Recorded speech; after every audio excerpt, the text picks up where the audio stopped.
Polícia de Araranguá prende homem acusado de abusar sexualmente da própria filha de 15 anos. E você vai ver também. Custo da cesta básica caiu no mês de julho, segundo o Diese. Senado vai revisar o projeto de lei que cria as regras para a proteção de crianças e adolescentes na internet. Criciúma vence e dormiu no G4 da Série B. Essas e outras notícias você acompanha a partir de agora aqui no Informe Região.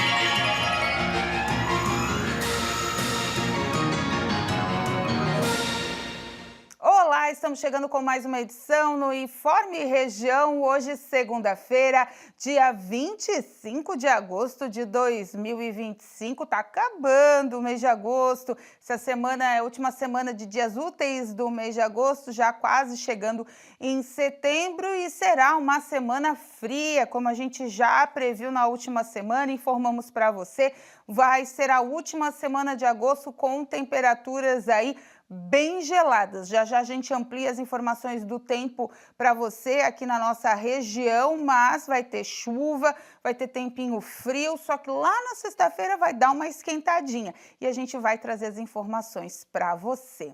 1h16, agora o Senado deve revisar em breve o projeto de lei que cria as regras para a proteção de crianças e adolescentes quanto ao uso de aplicativos, jogos eletrônicos, redes sociais e programas de computador. Entre outras medidas, a lei aprovada na Câmara prevê uma ferramenta que vai permitir aos pais e responsáveis legais a capacidade de gerenciar as configurações de privacidade e a conta que a criança ou adolescente está usando.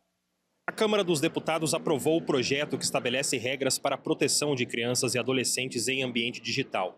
A proposta ganhou força após a repercussão de um vídeo publicado pelo influenciador Felca, denunciando a exploração infantil nas redes sociais. A votação contou com 465 parlamentares presentes e foi simbólica, sem registro individual de votos. Apenas o Partido Novo e o deputado Kim Kataguiri se manifestaram contra alguns pontos do projeto. O texto, já aprovado no Senado, foi apelidado de ECA Digital em referência ao Estatuto da Criança e do Adolescente. A proposta obriga as plataformas digitais a criarem mecanismos para evitar que menores de 18 anos tenham acesso a conteúdos impróprios. Também prevê a remoção de materiais que representem risco, como exploração sexual, incitação à violência, automutilação, jogos de azar e também pornografia. Inicialmente, houve resistência de deputados bolsonaristas que viam risco de censura nas regras, mas após mudanças, parte da oposição apoiou o texto. Entre as alterações, ficou definido que apenas vítimas, familiares, Ministério Público ou entidades autorizadas poderão notificar plataformas sobre conteúdos a serem removidos sem ordem judicial. O presidente da Câmara, Hugo Mota, afirmou que a aprovação representa uma pauta nacional acima de divisões políticas. Representantes da sociedade civil e também especialistas participaram de uma comissão geral no plenário e defenderam a medida como um marco de proteção da infância no país. O projeto também cria parâmetros para que empresas de tecnologia adotem protocolos de segurança específicos para crianças e adolescentes. Paralelamente, foi criado um grupo de trabalho na Câmara com representantes de todos os partidos. Em até 30 dias, o colegiado deve apresentar uma proposta mais ampla sobre o tema, reunindo mais de 60 projetos já em tramitação. Segundo o relator do projeto, o deputado Jadiel Alencar, a medida não tem caráter de censura, mas de proteção. Ele destacou que o modelo atual de funcionamento das redes expõe menores a riscos graves e que é necessário estabelecer limites claros. O governo federal também anunciou que enviará ao Congresso um projeto próprio para tratar da regulação das grandes plataformas digitais em linha com parâmetros já definidos pelo Supremo Tribunal Federal. Falar nisso, hoje a Polícia Civil localizou a pessoa que estava mandando, inclusive, os e-mails para o influenciador Felca, o ameaçando de morte, enfim, é um cidadão de Fortaleza.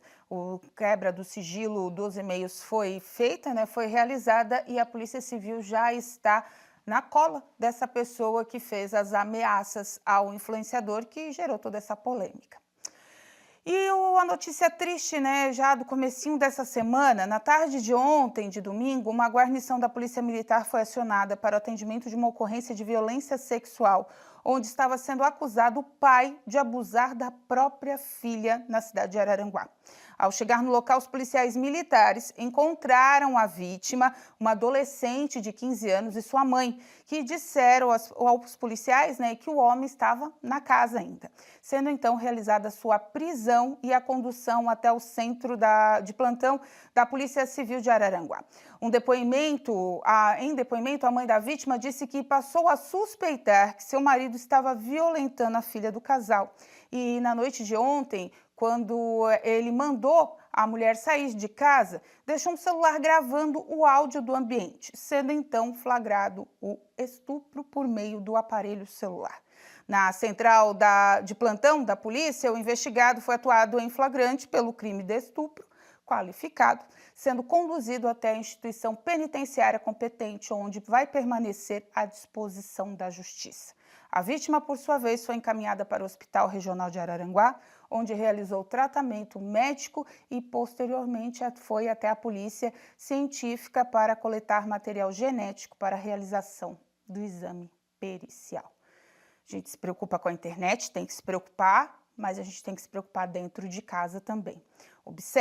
Observe o andamento dentro da sua casa, porque nessa situação o pai estava abusando da filha de 15 anos.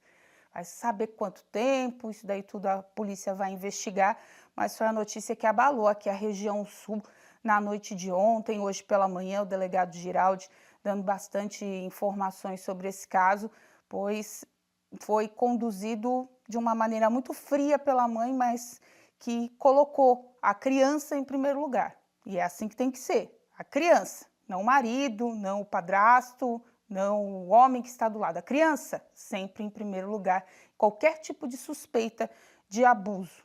Nesse caso, agora a menina vai passar por tratamentos psicológicos, enfim, para tentar ter uma vida novamente. Então fique de olho. Mudando um pouquinho de assunto, o número de brasileiros pagando aluguel voltou a bater recorde diante da dificuldade em comprar um imóvel. O que também aumentou foi o número de pessoas vivendo sozinhas para escapar de várias despesas.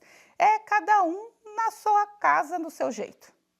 O número de brasileiros que moram em imóveis alugados aumentou nos últimos anos. De acordo com a Pesquisa Nacional por Amostra de Domicílios do IBGE, a parcela de lares em aluguel passou de 18% em 2016 para 23% em 2024. Em números absolutos, são mais de 17 milhões de residências alugadas, contra cerca de 12 milhões registradas 8 anos antes, representando um crescimento de 45%. Ao mesmo tempo, caiu a quantidade de famílias que vivem em imóveis próprios já quitados. O percentual recuou de mais de 66% em 2016 para mais de 61% em 2024. Segundo o IBGE, esse movimento mostra os efeitos da perda de poder de compra e da dificuldade das famílias em adquirir a casa própria. Em todo o país, o levantamento identificou 77 milhões e 300 mil domicílios. O número representa aumento de 16% em relação a 2016. O Sudeste concentra a maior parte, mais de 33 milhões de moradias. O Nordeste vem em seguida com pouco mais de 20 milhões, seguido pela região Sul com 11 milhões e 700 mil. O Centro-Oeste e Norte somam juntos cerca de 12 milhões de residências. Em muitas capitais, alugar um imóvel já consome quase metade da renda mensal do trabalhador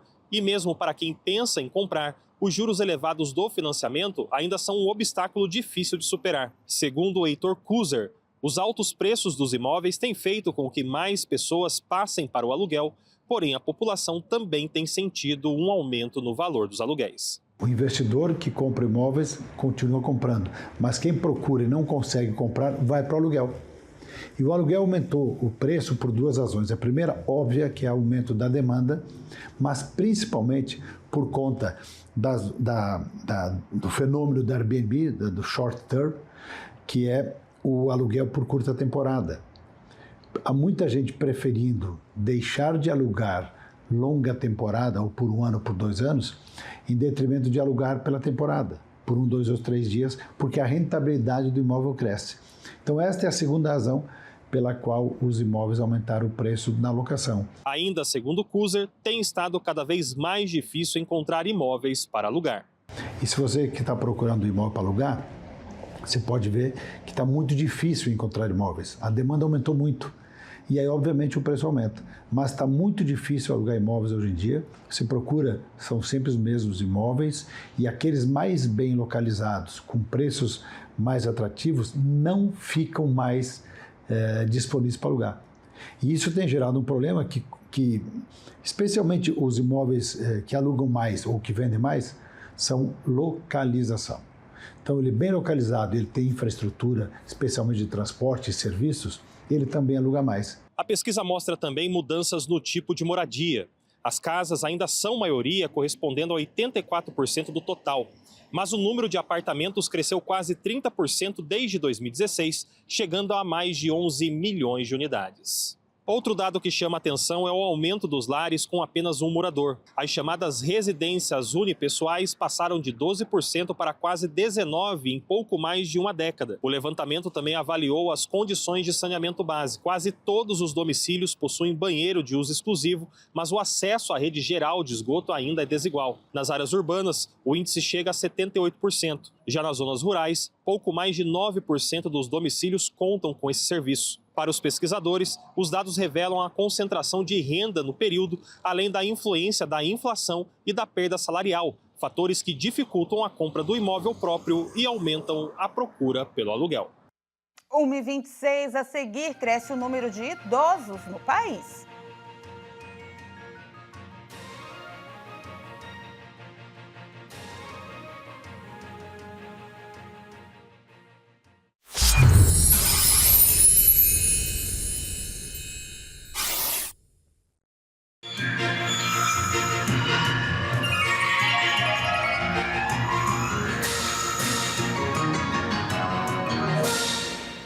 Uma da tarde e 30 minutos. O custo da cesta básica de alimentos caiu em julho na maioria das capitais brasileiras, segundo a análise mensal da cesta básica de alimentos conduzidas pelo Diese. O resultado foi alavancado pelo preço de produtos como o arroz, a carne, o açúcar e também o feijão.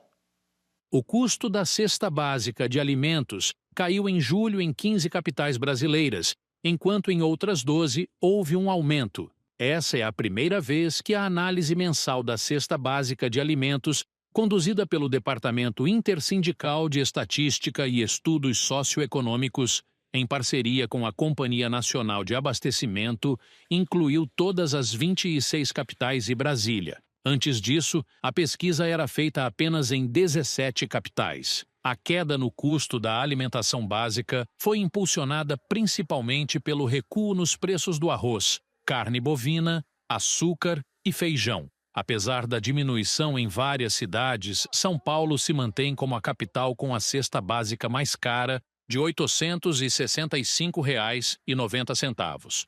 Outras capitais com custos elevados incluem Florianópolis, Porto Alegre e Rio de Janeiro. Em contraste, as cidades do Norte e Nordeste mostraram os menores preços médios para a cesta básica. Aracaju foi a capital com o custo mais baixo, de R$ 568,52, seguida por Maceió, Salvador e Porto Velho. Gente, nesse final de semana também teve uma imagem que chamou bastante atenção, né? Que foi o acidente que vitimou fatalmente a Patrícia Oning Foz, de 38 anos. Ela morreu após ser atropelada por uma Porsche 911 Carrera durante um evento de carros esportivos em Grão-Pará, no sul de Santa Catarina, na sexta-noite. Segundo familiares, ela havia chegado no local fazia poucos minutos antes do acidente. Outras duas mulheres de 49 e 51 anos também foram atingidas, mas sofreram apenas ferimentos leves. As mulheres ficaram apenas na cerca, né? Cerca de 5 minutos no local antes do acidente. Elas chegaram e logo em seguida o carro desgovernou e atingiu elas. O motorista da Porsche, de 39 anos, testou negativo para o consumo de álcool, prestou socorro e foi preso em flagrante por homicídio culposo na direção de veículo automotor e pagou uma fiança de R$ 5.000 e foi liberado. Mas vai responder, né? E a gente sabe, né? Era um evento esportivo, estava tendo apresentação, passou uma, passou duas, na terceira perdeu o controle do carro, infelizmente fez uma vítima aí que perdeu a vida, mas duas que estão, né, tiveram ferimentos e vai ter que responder por isso, né? A organização, também a Prefeitura de Grão-Pará falou que estava tudo regular, né? Era um evento esportivo que acabou acontecendo o acidente. Sentimentos da família. 1h33, a população brasileira envelheceu em ritmo acelerado nos últimos 12 anos. Os dados são da PNAD contínua divulgado pelo IBGE. O levantamento divulgado pelo IBGE aponta que entre 2012 e 2024, a participação de pessoas com menos de 30 anos caiu de 49,9% para 41,9% do total. Já os idosos com 60 anos ou mais passou de 11,3% para 16,1%. De acordo com os dados da Pesquisa Nacional por Amostra de Domicílios Contínua, a base da pirâmide etária encolheu, e as crianças de 5 a 13 anos, que representavam 14,6% da população em 2012, recuaram para 12,3% em 2024. Já a faixa de 14 a 17 anos caiu de 7,1% para 5,6%. Em contrapartida, o grupo com 65 anos ou mais avançou de 7,7% para 11,2% da população no mesmo período. Segundo o IBGE, o processo de envelhecimento se observa em todas as regiões do país, ainda que em ritmos diferentes.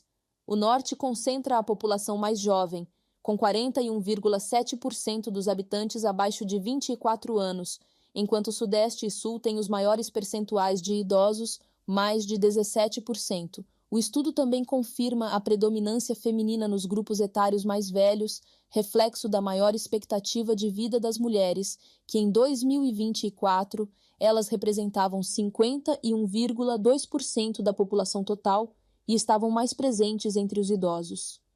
Vamos cuidar da saúde, o povo tá ficando mais velho, né, gente? Tem que envelhecer com qualidade de vida. 1h35, essa semana o frio voltou, né? E com tudo, e trouxe chuva também. Ela vai estar presente aí durante a semana. Vamos conferir agora a previsão do tempo. Terça-feira, de amanhã com 11 graus, chegando aos 16, chuvoso durante o dia e a noite. Quarta-feira, de amanhã com 11 graus, chegando aos 17, sol com muitas nuvens durante o dia e períodos de céu nublado, noite com muitas nuvens. Quinta-feira, de amanhã com 13 graus, chegando aos 19, a previsão do tempo para quinta é de sol com muitas nuvens, pancadas de chuva à tarde e à noite. A previsão do tempo para sexta-feira é de sol com algumas nuvens e chuva passageira. À noite, muitas nuvens, mas o tempo fica firme.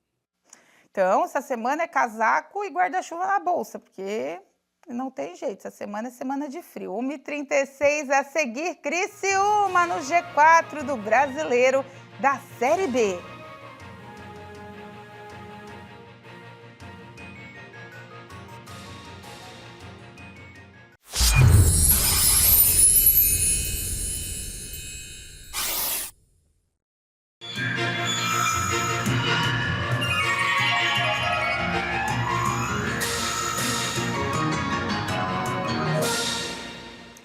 Voltamos então com a nossa edição do Informe Região dessa segunda-feira. Cresceu o número de redes clandestinas que estão comercializando documentos médicos como receitas e atestados. Os produtos falsos usados sem o consentimento, são dados reais de profissionais da saúde. A Agência Nacional de Vigilância Sanitária e o Conselho Federal de Medicina pensam em soluções para brecar o comércio de documentos médicos falsos. As redes clandestinas cresceram mais de 20 vezes em 7 anos e vendem documentos médicos com dados reais de profissionais. O mercado de receitas médicas e atestados falsos oferece opções variadas, que vão de hipnóticos para dormir até inibidores de apetite. As receitas médicas e atestados falsos são vendidos ilegalmente pelas redes sociais. Os valores dos documentos variam. No caso da venda de medicamentos, são levados em conta o tipo de substância da receita e, para atestados, a quantidade de dias pedidos. As receitas de medicamentos comuns, sem controle, custam R$ 30 e são preenchidas, carimbadas e assinadas pelos vendedores com QR Code ativo, que direciona para um documento muito similar a um original, com dados do médico prescritor e data de prescrição. Na maioria das vezes, o médico que assina o documento falso, que geralmente não é do mesmo estado onde mora o cliente, para dificultar a identificação do profissional por farmácias. Gente, tá ruim isso. Eu acho que eu recebo umas 10 mensagens por dia de gente oferecendo formas e formas de se ter atestado médico e de se ter fórmulas de comprar medicamentos que hoje são exigidos, né? A certificação, a receita. Cuidado, gente. Tem muita gente vendendo medicamento milagroso aí que não é ele, tem gente atestando que não é para testar. Cuidado, porque também você comprando de forma ilegal também está sendo conivente com o crime e também você pode se dar mal. Presta atenção, tanto na saúde como também judicialmente. Tem que prestar bastante atenção no que está fazendo.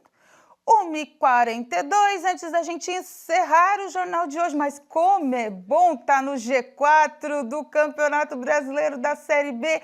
Olha, quem te viu, quem te vê, seu Criciúma, estava lá atrás, quase caindo para ser do Campeonato Brasileiro e agora está nas cabeças, como a gente diz, com os gols aí de Borazzi e também do nosso Cavani, né? É especial, né? O menino é muito bom. Acabou aí vencendo o Novo Horizontino. Mas que festa linda da torcida. Merecia mesmo a vitória. O Nicolas Cavani, que o pessoal chama aí, merecia a vitória, merecia também. A gente está comemorando o gol de Argentina. Olha a vida, né? Olha a vida, golaço do Borazzi, né?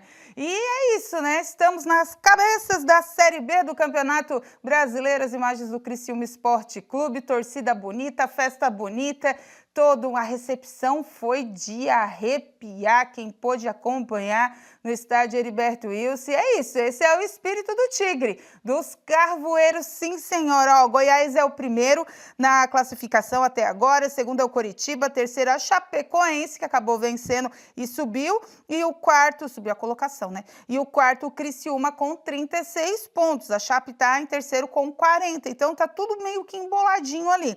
Na zona de rebaixamento, o América Mineiro com 22, Botafogo 22, Paysandu 21 e o Amazonas com 21 estão lá na zona do rebaixamento. Então, o Criciúma, gente, se distanciou de uma maneira linda, tanto que os comentaristas de internet, de Instagram, o pessoal que fala muito de futebol, só falou da reação do Criciúma nesse final de semana, porque realmente é impressionante. Agora o Avaí está na 9ª colocação com 33 pontos e o Avaí está passando por uma situação muito complicada, joga hoje às 9h30 da noite, Avaí e Amazonas na ressacada. E olha, gente, a situação do Avaí está triste, os jogadores não recebem salário, não recebem direito de imagem, estão apelando, não treinaram final de semana passada, e ó, a greve tá para ser, né, ordenada lá no Avaí. Vamos saber hoje como é que vai ficar esse jogo que encerra a rodada. O Criciúma vai voltar a jogar contra o Remo na quinta-feira às 9h30 da noite, fora de casa. Aí a Chape vai jogar na segunda-feira às 7h e o Avaí na terça às 7h30, também fora de casa contra o América Mineiro. A Chapecoense eu não falei contra quem, é contra o Vila Nova em casa. Então depois o Criciúma vai ter uma sequência de 4 domingos de jogos em casa, inclusive contra a Chapecoense. Então, se eu fervo por aqui, já tá grande, né? O pessoal já tá bem emocionado com essa arrancada do Criciúma. Quem sabe, né? Vamos lá para a Série A novamente. Outra vez na primeira, o Tigre estará, por que não? É assim que a gente pensa por aqui. E antes de encerrar, tem convocação da Seleção Brasileira hoje, às 3h30 da tarde. O seu Ancelotti vai falar quem são os jogadores que estão na sua lista de convocados para os 2 últimos jogos da fase aí classificatória para a Copa do Mundo. O Brasil já está classificado, mas tem esses 2 jogos para montar o time do seu Ancelotti. O que tu foi fazer ontem, homem de Deus, lá vendo Santos e Bahia? O Santos tomando mais uma chinelada, 2-0. Oh, só para ganhar a camisa mesmo do Santos, né, seu Ancelotti? Ficasse em casa que estava melhor. 1h46, com essa informação a gente encerra o Informe Região dessa segunda-feira. Lembrando para você que essas e outras notícias você acompanha seguindo as nossas redes sociais, @TV Primavera no Instagram e no Facebook e também no nosso canal do YouTube /TV Primavera Criciúma. Eu volto nas edições do Boletim Primavera para você. Às 14h tem o culto da Igreja Internacional da Graça de Deus 7 Criciúma para você acompanhar. E às 4h, a Hora da Graça chega com fé e devoção, encerrando bem a nossa programação local, abrindo a grade da HIT TV. Fiquem com Deus, façam uma boa segunda-feira, uma boa semana e lembre-se, a TV Primavera também é a TV do Show da Fé. Até amanhã, tchau!